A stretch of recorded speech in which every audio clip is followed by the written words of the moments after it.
Hi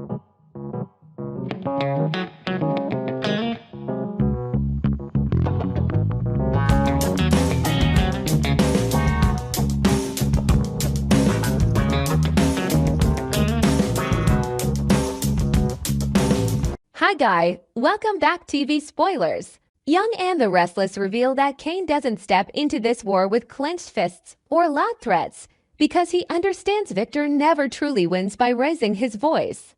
Victor wins through calculated silence, through the empty spaces that force other people to fill them with their own fear. And just as Kane thought he'd grown used to the power games of Genoa City, he's dragged into a darker fracture, one where truth isn't only a knife, it's also a slow cord tightening around his throat. Lily and his children have been placed at the center of a staged kidnapping, a performance designed not for ransom, but for leverage and excuse to manipulate, to coerce, and to break his will. The most brutal part isn't simply being deceived. It's the realization that everything he loves has been turned into a tool, a living pressure point that forces him to stand between two impossible choices: expose the truth to reclaim control, or keep quiet to protect the fragile safety of the people he cannot afford to lose again. In the first days after the shock of losing Lily, Kane moves like a man walking through his own house in the dark, palms pressed to the walls just to orient himself, only to feel the cold seep into his skin. He tries to tell himself there will be an end point, that when someone hits bottom, at least they know where they're standing. Then he gains the cold, relentless logic in the shape of data, a tool that doesn't pity, doesn't forget, only connects tiny traces into a picture sharp enough to numb the heart. Through it, Kane finds the spine of the staged kidnapping plot, and the name at the end of that maze doesn't surprise him so much as it sickens him with familiarity: Victor. The truth doesn't arrive like lightning. It arrives like poison dropped directly into an open wound, waking every old ache at once so quietly that anyone watching might assume Kane has calmed down, accepted it, surrendered. But inside, he is burning. Kane knows that if he storms straight at Victor with proof, Victor won't collapse. Victor will convert the truth into another weapon. He'll twist it, deny it, divide everyone around it, and in the end he'll turn Kane into a desperate man clinging to conspiracy. While Lily and the children, no matter how fake the kidnapping, remain the perfect excuse for Victor to tighten every string around this family. Kane also understands something even uglier. What Victor loves most isn't victory. It's control over someone else's heartbeat. Victor doesn't manipulate with power alone. He manipulates with psychology, making opponents doubt themselves, splintering their confidence into pieces Victor can pick up and rearrange. If Kane confronts Victor head-on, he's stepping onto Victor's home field, paved with pride and fear, and men like Victor are always strongest there. So Kane does the opposite of what grief demands. He doesn't admit he knows. He locks the truth inside his chest like he's locking away a scream. He decides to turn that silence into a blade, and he starts a war in the way Victor hates most. A war where Victor can't see the full board, can't predict the next move, can't even identify the real target. Kane begins acting unpredictably, not in the sloppy way of impulsiveness, but in the deliberate way designed to look impulsive. He appears in places no one expects, asks questions that don't point directly at Victor yet still change the temperature of the air around him. Like someone has shifted a painting on the wall just enough to leave an unsettling crookedness behind. Kane releases half-truths through indirect channels, not naming the plot, just scattering fragments. A detail about timing, a coincidence of routes, a small inconsistency in the staged kidnapping narrative. It's enough to make Victor ask the only question that truly frightens him: how much does Kane know? Kane understands Victor's mind. Victor doesn't fear being accused with clean, obvious evidence. He fears what can't be held. He fears the possibility that an opponent is watching from the dark, that he can no longer read the room the way he used to. Victor is used to entering a space and making everyone adjust their breathing to his rhythm. But now, every time Victor thinks he has Kane measured, Kane drifts off beat as if he's following a private song Victor cannot hear. Kane plants doubt not by declaring certainty, but by weaponizing ambiguity. He lets Victor build a cage out of suspicion, lock himself inside it, and lose sleep to the same relentless question. Where is Kane standing inside this web? The cruelty of this strategy is that Kane has to break himself in half to pull it off. He isn't only pretending not to know he's living with rage like a disease he is not allowed to show symptoms of. Every time he catches Victor's fingerprints on the world, small shifts in people close to him, doors that suddenly feel harder to open. Subtle restrictions that don't announce themselves. Kane wants to throw the whole truth onto the table. He wants to rip the curtain down and let the light hit Victor's face. But then Lily and the children rise in his mind, and with them a colder terror. If Victor is willing to stage a kidnapping, then morality isn't a boundary for him. It's chalk he can wipe away. Kane knows he is balancing on a wire. One misstep, one burst of impatience, one exposed card, and Victor will react like a cornered beast, willing to destroy anything to keep himself from bleeding in public. Kane keeps manufacturing staged scenarios that force Victor to guess. He arranges for small leaks to surface at the exact moment Victor is preparing a major move, making Victor burn focus and resources, sealing holes Kane has essentially drawn into existence.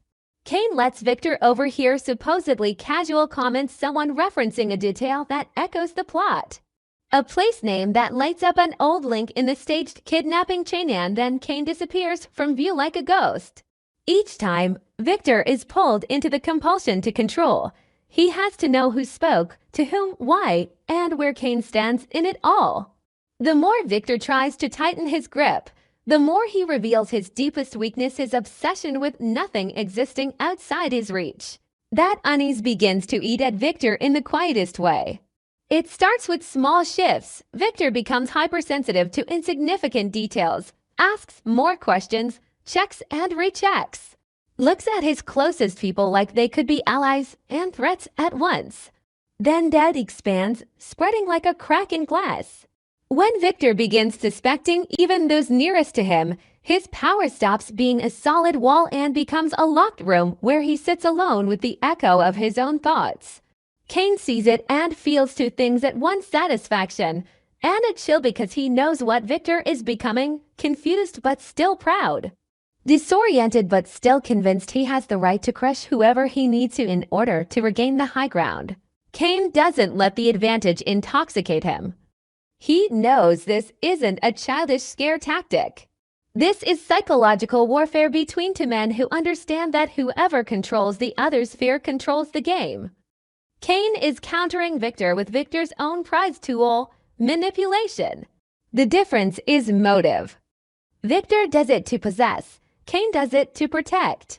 Kane undermines Victor from the inside, not through loud sabotage, but by forcing Victor into wrong rhythms, detours, delays, wasted energy chasing shadows Kane has created. Every time Victor turns his head to hunt the source of a new breach, Kane gains breathing room to solidify his position, map the structure of the staged kidnapping plot more completely, identify the key links that, if tugged at the right moment, will collapse the whole network on itself. But the price is constant tension. Kane's grief over Lily isn't healing. It's being compressed into fuel. Some nights he lies motionless, hearing his own heartbeat like someone knocking on a locked door that won't open. He wonders if he's becoming another version of Victor, if he is also learning to survive through ambiguity and traps. The only difference he clings to, like a life raft, is intent. Victor's cruelty is ownership. Kane's cruelty is defense. And yet the further he goes, the more he feels how thin the line is between protection and obsession. He fears he'll grow accustomed to living in war, to treating people like variables, and by the time Lily and the children are safe, he may no longer have any room left inside himself for peace. Meanwhile, Victor is dragged into the storm he has created his entire life, the storm of control. He slides into extreme psychological tension, loses focus on his primary objectives, because the objective is no longer the planet's Kane. Victor cannot stand the idea that someone is playing him. The harder he tries to prove he still holds the strings, the more he traps himself in rash reactions, rigid decisions, and a paranoid tunnel vision that corrodes his authority from within. And in every hairline fracture, Kane slips in like water, quiet, patient, relentless, waiting for the moment. Victor is so drained he finally drops the blade he believes he's holding. Kane doesn't celebrate. He experiences victory in a colder, sadder way, not as joy, but as temporary relief, watching Victor finally taste what it feels like to be imprisoned in a psychological maze. That maze has always been Victor's weapon, the place he sends others to get lost, to smash into walls until they beg him for a way out. Now Victor is walking in his own labyrinth, confronting what he has always denied. Power is not always control. Sometimes power is an illusion, and when the illusion breaks, what remains is a man terrified that he is aging, weakening, and losing the ability to read the world like he once did. Still, Kane doesn't forget the most important truth. This is only the erosion phase. He hasn't exposed the facts. He hasn't landed the final blow. He is drawing Victor into vulnerability so that when the moment comes, a small action will trigger a chain reaction. But just as Kane believes he has pushed Victor close to losing control, and new unease rises in him sharp as glass, the more cornered Victor becomes, the more dangerous he becomes. And the first casualties won't be Victor. They will be Lily and the children, who have already been used as hostages in a staged kidnapping. Kane knows he cannot afford a mistake. If Victor realizes Kane holds the true peace, Victor won't wait to be exposed. He will strike first, brutally, efficiently, in the way he always justifies as necessary. That night, Kane sits alone with the AI, staring at the traces and overlaps, the connections that feel like nails hammered into his fear. He thinks again about the choice he's still trapped inside: stay silent to keep them safe, or step into the light to end the game. Either decision could save the people he loves, and either decision could destroy them. Kane feels like he's holding a match in a room filled with gas. One spark and the truth will flare brilliantly, but everything could also explode. And just when he decides to change the rhythm, just when he prepares for the decisive move, a new signal appears, small, but enough to freeze his blood. There are signs Victor has begun adjusting the plan, not to defend, but to attack the only weakness Kane can't keep shielding behind half-truths and misdirection forever. Kane stands up, and whatever tasted like victory evaporates. He realizes Victor may have found a hidden exit from the maze, a door Kane hasn't seen. And if Victor has found that door, then the psychological war is about to enter a new stage, one where Victor stops guessing and starts forcing answers, demanding payment in fear, in sacrifice, in the kind of choice that leaves scars no matter what you pick. When Kane looks back at the evidence one last time, he notices a piece still sitting wrong, something small, almost invisible, but shaped like the true architect's signature. And in that instant, the worst dread hits him cleanly. If Victor isn't the only hand behind the staged kidnapping, if this is only the first layer of something deeper, then Kane has triggered the alarm, while the real player in the shadows won't let him take another step on his own terms. On our TV Spoilers channel, I always seek content inspiration for each video by compiling short video clips to analyze and offer my personal opinions. This channel specializes in analyzing, theorizing, and discussing plot points in the Young and the Restless series from the perspective of a longtime fan. Through this, viewers can gain deeper, more objective, and more interesting perspectives. Subscribe to the channel to stay updated on the latest news about the Young and the Restless series.